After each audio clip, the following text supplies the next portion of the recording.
कृष्ण को भूखा छोड़कर भला मैं भोजन कैसे कर सकती हूँ?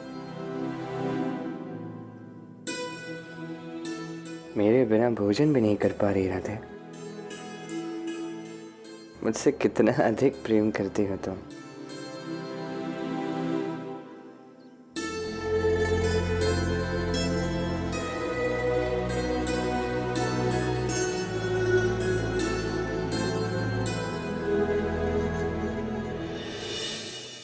चलो कोई बात नहीं, वैसे भी मुझे भूख है नहीं, मैं केवल जल पी लूंगा। हाँ, मुझे भी केवल प्यास ही लगी है।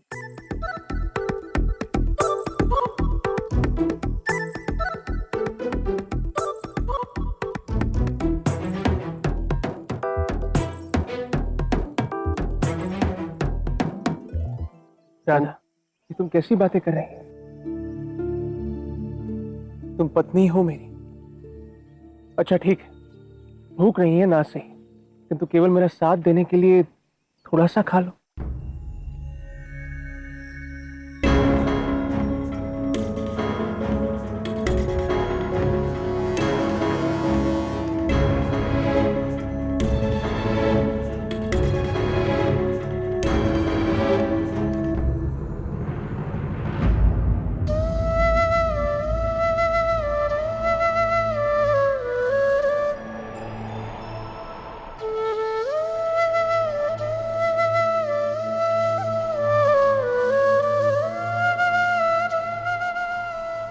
लगता है मेरे बिना तुम कुछ खा नहीं पाओगी।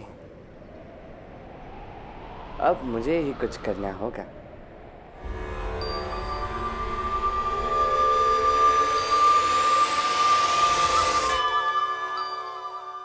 अरे सखियों, तुम यहाँ क्या कर रही हो?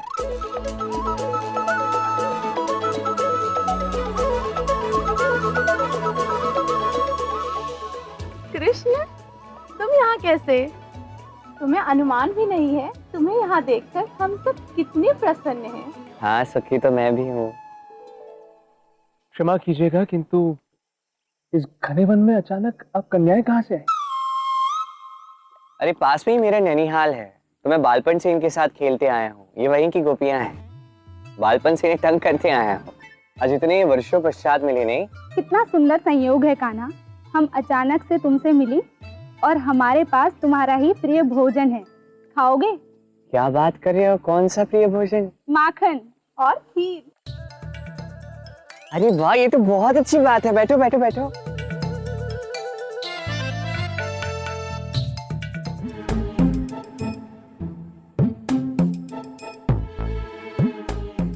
अरे राधा, तुम वहाँ वृक्ष पे क्या कर रही हो? यहाँ आसपास कोई सिंह है। अरे सिंह की चिंता क्यों कर रही हो तुम राधा? वो सिंह तो अभी उस मार्ग से वहां चला गया, मैंने स्वयं अपने नेत्रों से देखा। अब चिंता की कोई बात नहीं है। आ जाओ, नीचे उतर जाओ। आ जाओ।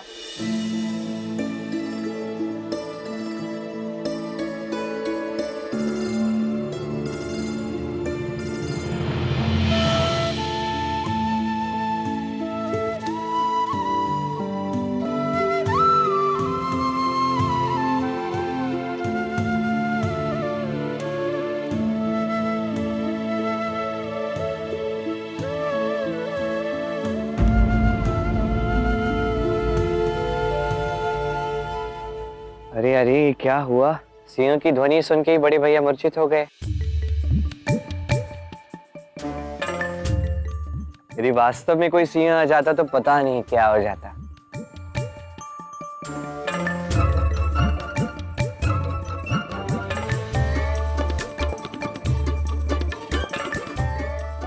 अयन, उठो अयन। शांत कितने अच्छे लगते हैं, वाह।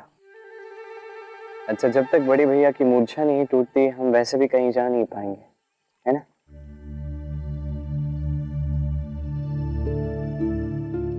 तो क्यों ना हम वो बातें कर ले रहा था जो हमारे मन में तो है, किंतु हम बोल नहीं पा रहे। कैसी बात? मुझे बता, मेरे बिना तुम भोजन नहीं कर पा रही थी।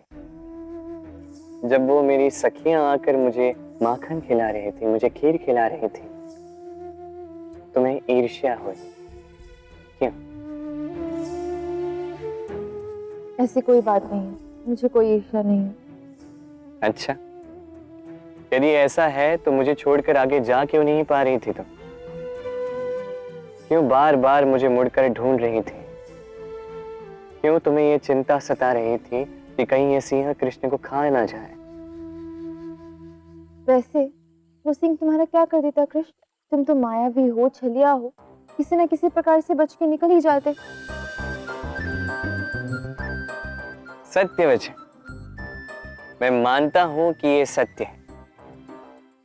आप क्या तुम एक सत्य मानने के लिए सज्ज हो? कैसा सत्य?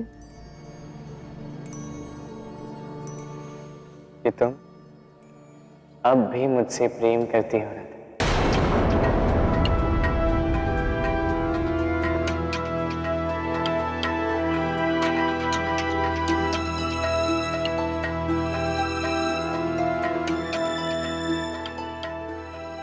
बिल्कुल नहीं।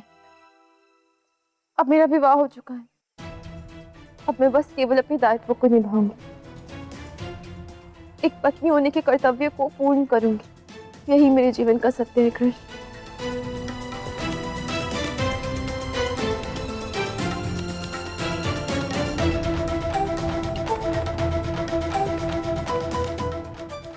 देखो राधा, मैं तुम्हें अपने दायित्वों से पीछे हटने के लिए नहीं कह रहा, ना तुम्हें अपने पति से दूर रहने के लिए कह रहा हूं, कदापि नहीं। तुम अपना पत्नी धर्म निभाओ और पूरी निष्ठा के साथ निभाओ।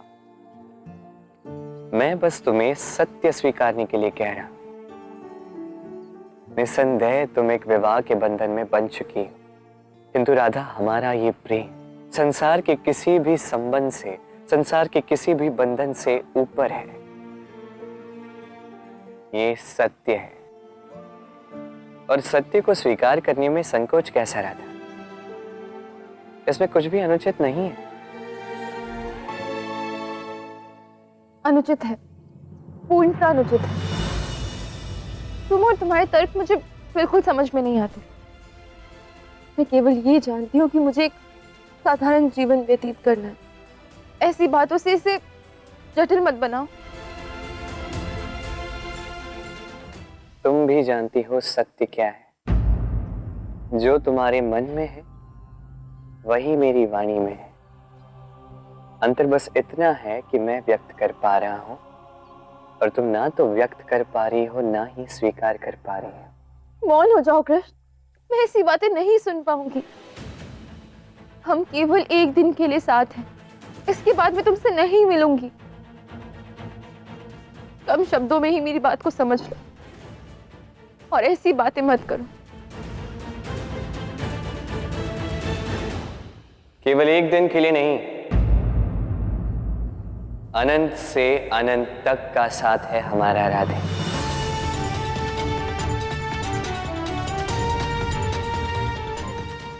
और ये तुम शीघ्र ही समझोगे।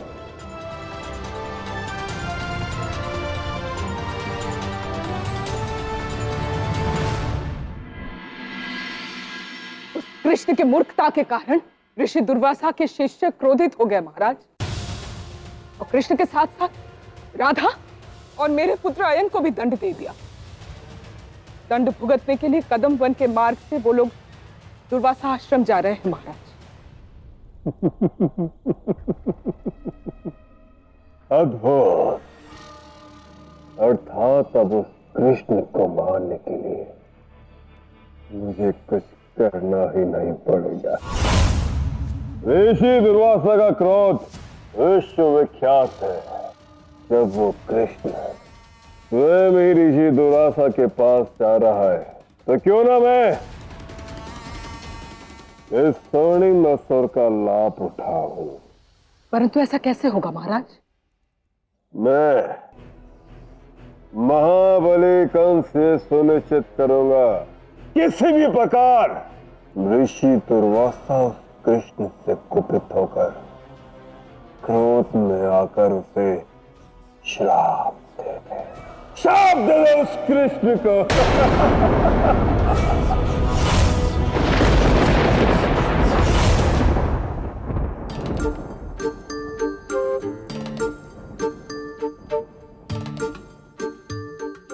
हे नारायण, हे लक्ष्मी।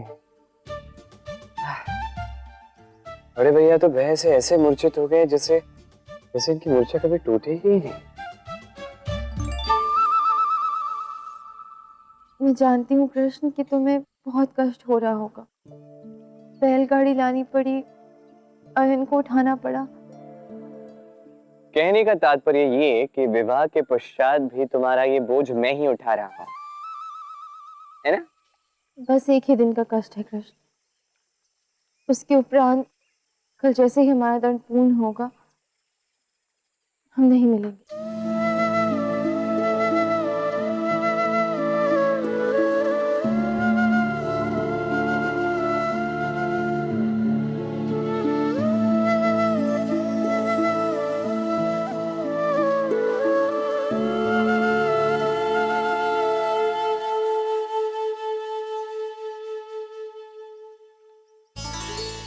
बार बार तुम एक ही दिन की बात किए जा रही हो। कृष्ण से पीछा इतनी शीघ्र कैसे छूट सकता है राधा? अब इस समय सीमा को बढ़ाना ही पड़ेगा। प्रेम समझाने में समय जो लगता है।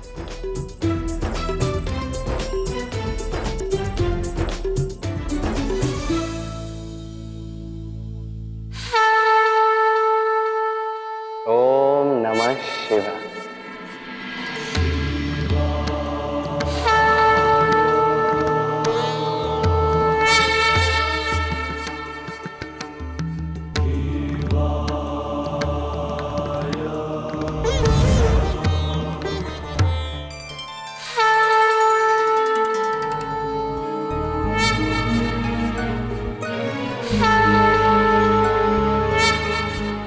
धन्यवाद महादेव।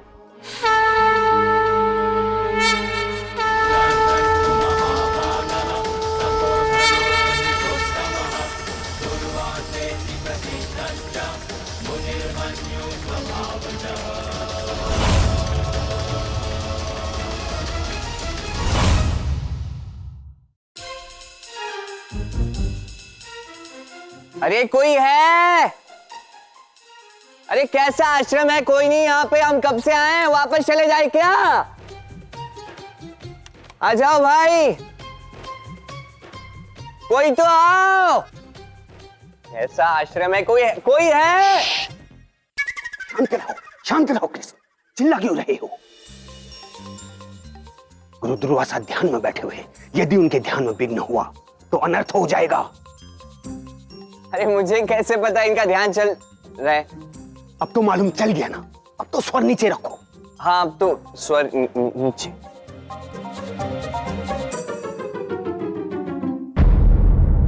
तुम तो 3 लोग थे।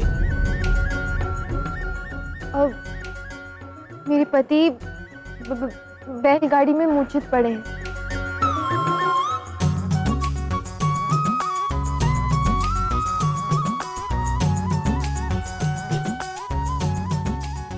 यदि आप थोड़ा प्रयत्न करें तो कदाचित उनकी मूर्छा टूट जाए।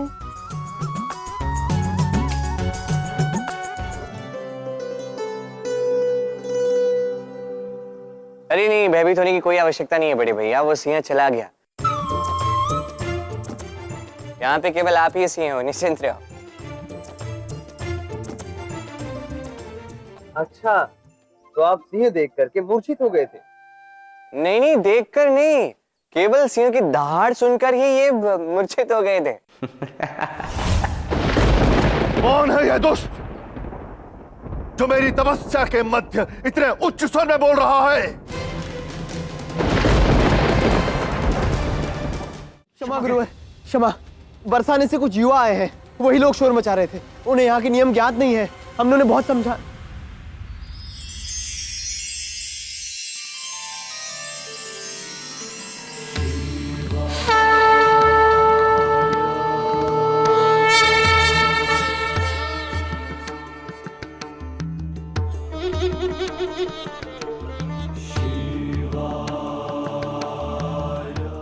यह कैसी अद्भुत अनुभूति हो रही है मुझे। ऐसा प्रतीत होता है जैसे वर्षों से अपने आराध्य महादेव शिव की उपासना के लिए जिस स्थान की मुझे आवश्यकता थी, वह स्थान मुझे मिल गया है। वहां उस पर्वत की शिखा पर है वह स्थान। आने वाले गुरु पूर्णिमा तक मैं उसी स्थान पर अपनी तपस्या करूंगा और गुरु पूर्णिमा का पूर्ण प्रबंध उचित प्रकार से हो जाना चाहिए। जो आज्ञा गुरुवर।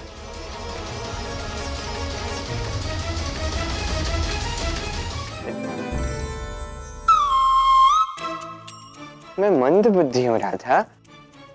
मैंने ये सब जानबूझ के किया, ऐसा लगता है तुम्हें? लगता नहीं, विश्वास है कि तुमने ये जानबूझकर किया है, और जो भी किया है ना, अच्छा नहीं किया। क्या करूं मैं तुम्हारा, मुझे कुछ समझ में नहीं आ रहा है। अब खड़े क्या हो, जाओ यहां से।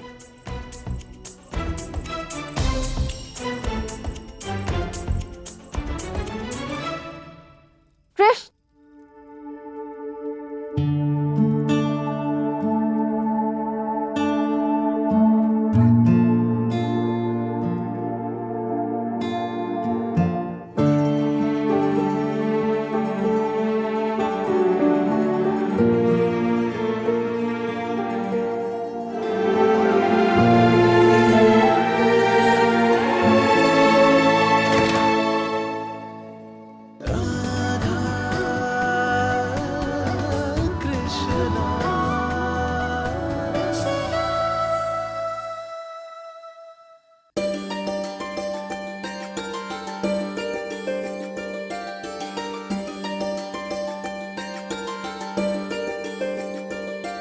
ये गुरु पूर्णिमा के प्रबंध का सामान है।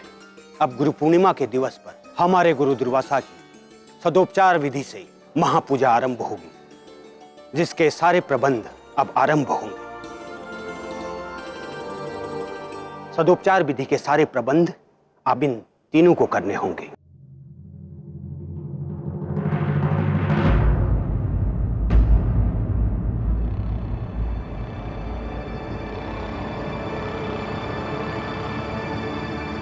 ब्राह्मण देव, मेरे पास एक सुझाव है।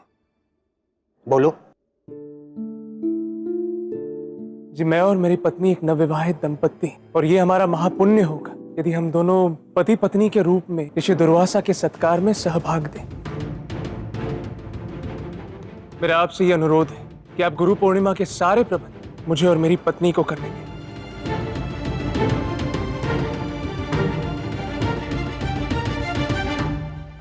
और आप कृपया कृष्ण को कोई और दायित्व सौंप दें। वैसे आप कह रहे थे ना कि ऋषि दुर्वासा कहीं पर्वत की चोटी पर गए, तो वहां उनकी तप की रक्षा हेतु कोई तो चाहिए होगा ना? क्यों ब्राह्मण देव? तुमने ठीक कहा आयन। कृष्ण की उद्दंडता का दंड भी बड़ा होना चाहिए। तुम उस पर्वत की चोटी पर जाकर गुरु दुर्वासा की तप की रक्षा करो। याद रहे, उनका तप भंग होने पर तुम्हें महाश्राप मिल सकता है। तुम भस्म भी हो सकते हो।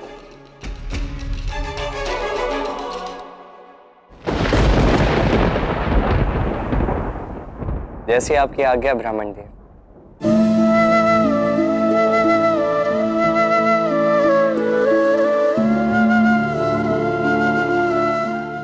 चलता।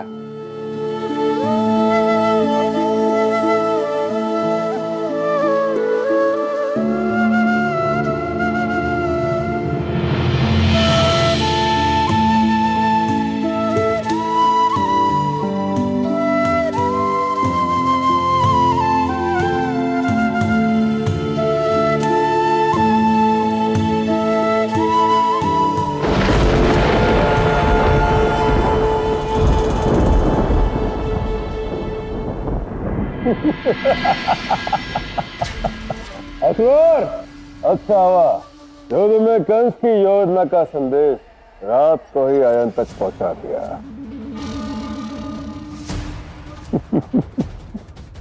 और ने भी सफलतापूर्वक कंस की योजना का आरंभ किया, और मेरी योजना का प्रथम चरण कौन हो? मैंने उस कृष्ण को राधा से अलग करके ऋषि दुर्वासा की तब रक्षा में लगा दिया। क्षमा करना महाराज, परंतु आप कदाचित ये भूल रहे हैं कि वो कृष्ण है। कृष्ण छलिया, मायावी, ऐसे नहीं छोड़ेगा। कुछ न कुछ वो अवश्य करेगा। वो कृष्ण कुछ नहीं कर पाएगा। वो पूर्णतः कंस के जाल में फंस गया है। ऋषि दुर्वासा की तपस्या भंग न हो, ये उस कृष्ण का दायित्व है। और यदि उसी समय राधा को कुछ हो जाए तो वो कृष्ण राधा को भी अकेला नहीं छोड़ सकता।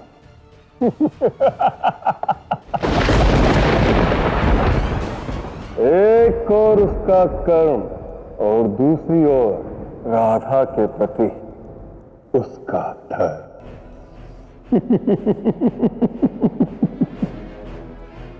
फंस गया कृष्ण।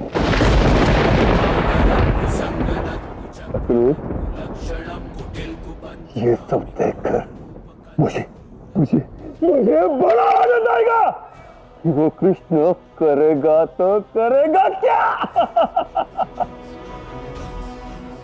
धर्म या कर्म, किसे चुनेगा वो? मायावी कृष्ण किसे चुनेगा?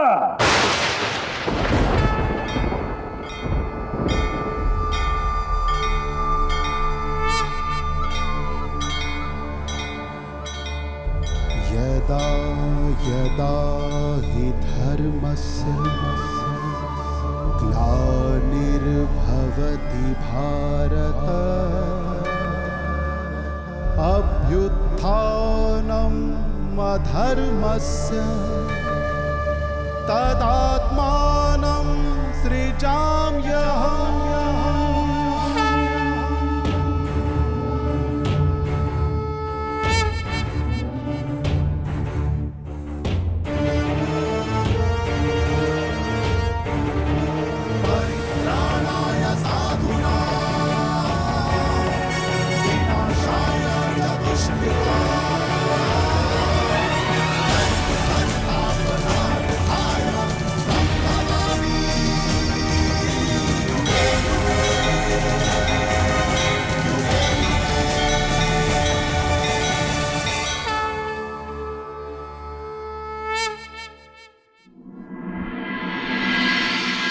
हे प्रभु, हे नारायण, मेरा प्रणाम स्वीकार कीजिए।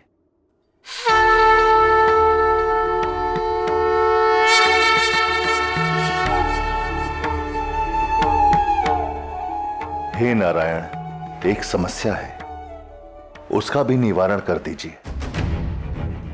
आप मनुष्य रूप में हैं और आप यहां दंड भोगने आए हैं। कल प्रातः से मेरी गुरु पूर्णिमा की तपस्या आरंभ हो रही है। आपको मेरी तपस्या में किसी भी प्रकार का विघ्न होने से रोकना है। यदि मेरा तप भंग हुआ तो मुझे क्रोध आ सकता है और क्रोध में मैं आपको श्राप भी दे सकता हूं। प्रभु, कृपया मुझे इस दुविधा से निकालिए।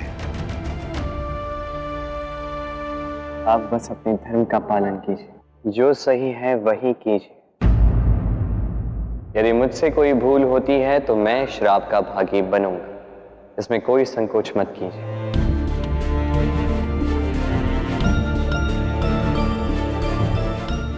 ऋषिवर, आपके तप की रक्षा का दायित्व आरंभ करने से पूर्व मुझे एक अत्यंत महत्वपूर्ण कार्य करने जाना है। उसी के उपरांत मैं आपकी सेवा के लिए सज्ज रह पाऊंगा।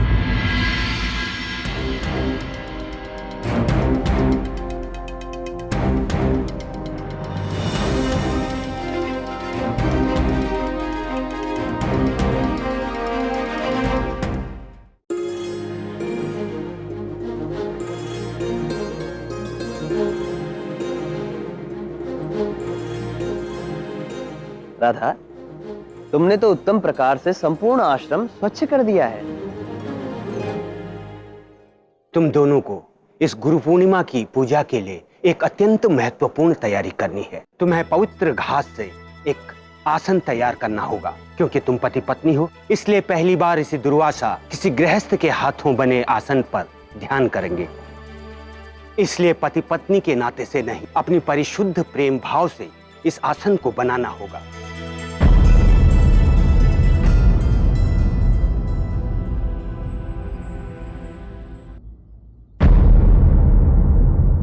जी ब्राह्मण देव, जैसा आप कहें। आश्रम के समस्त ब्राह्मण संध्या पूजा के लिए जा रहे हैं, इसीलिए हमारे लौटने तक ये कार्य पूर्ण हो जाना चाहिए।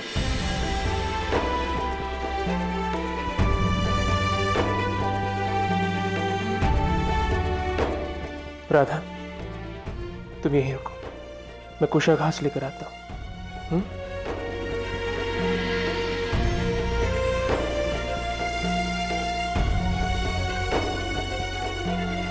ये तो पूर्णतः ऋषि का अपमान होगा, क्योंकि मेरे और अयन के मध्य तो प्रेम है ही नहीं।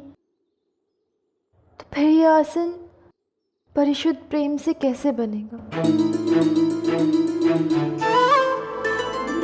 किंतु अयन ने तो उन्हें हाँ कह दिया है। अब यदि मना किया तो कहीं कहीं हमें श्राप ना मिल जाए। हे नारायण, ये कैसे धर्म संकट में डाल दिया। परिशुद्ध प्रेम से ये आसन तो बनेगा, किंतु अयन नहीं, राधा कृष्ण बनाएंगे इसे।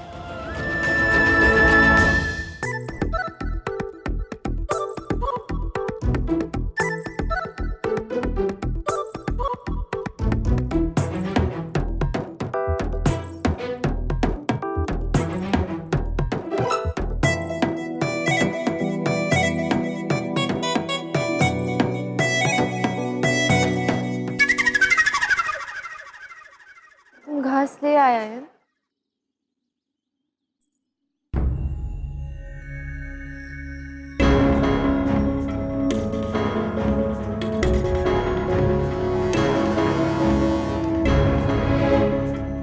यान कहाँ चला गया?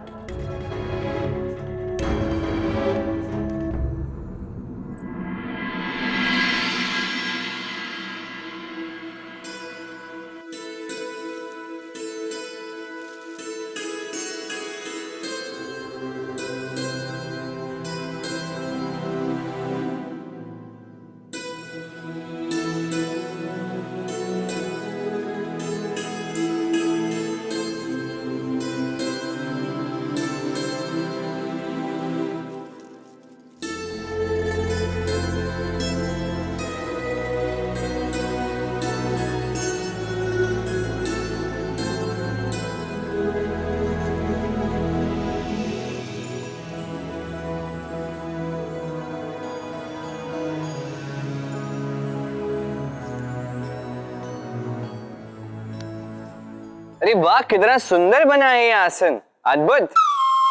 कृष्ण, तुम यहाँ क्या कर रहे हो?